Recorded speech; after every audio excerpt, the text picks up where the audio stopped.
It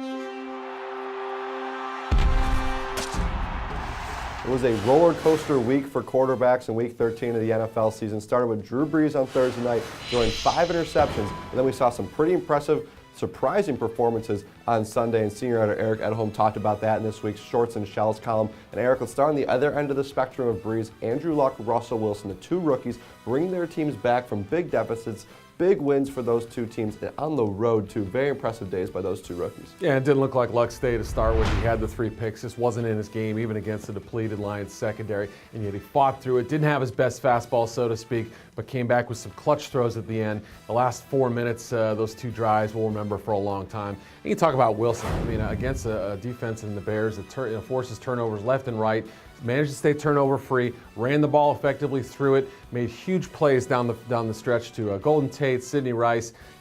Lynch helped out with a big running game, but I really thought it was Wilson. And the way he's played lately, this Seattle team could be an extremely dangerous playoff team should they get in. Rarely do you ever see a rookie quarterback lead their team to winning records playoffs. Both these guys have their team set to make the playoffs. Very impressive stuff. On the other end, Mark Sanchez for the Jets. If you ask Jets fans, this is the day they've been waiting for. Sanchez gets benched against the Cardinals through 3 interceptions in the first half. Greg McElroy, not Tim Tebow, who is inactive. McElroy comes in, throws what eventually was the game-winning touchdown because maybe the other team had the worst quarterback in Ryan Lindley. But what does this mean for Mark Sanchez to get benched in this game for McElroy, who had never played an NFL game before, and his future? Well, Ryan Lindley looked like he never played before. He had a few weeks under his belt, but you're right. I mean, McElroy had been the number 3.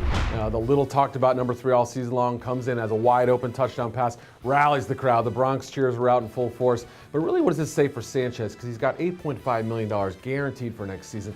It's almost certain he's going to be a Jet because, I mean, just the financials alone almost restrict him to the lineup, and I don't know how they're going to get rid of him any other way. So it's one of those things they may have to just get rid of Tebow, find another solution. McElroy, is he part of the mix? I doubt it, but played fairly well, did enough to win the game on Sunday, and just created another chapter in this ever-changing circus in New York. Yeah, pretty disproportionate how much we talk about the Jets quarterback situation, how good the Jets quarterbacks are, but that's New York, and that's what's been created with Tim Tebow, Mark Sanchez, and now Greg McElroy. And there's Colin Kaepernick, who really stole the show the past 2 weeks the way he played. Did not have his best game on Sunday. 2 costly mistakes, intentional grounding that led to a safety, and a turnover that led to a Rams touchdown. The 49ers lose to St. Louis. Should there be concern in San Francisco about Kaepernick? Harbaugh said he's still the guy, but should we be worried about the second-year player right now? And a game management error, too, running out of bounds there at the end of the game before the field goal that gave the 49ers the lead. Had he stayed in bounds, forced them to use a timeout, maybe it's a different story. Maybe the Rams don't have enough to tie it in regulation. So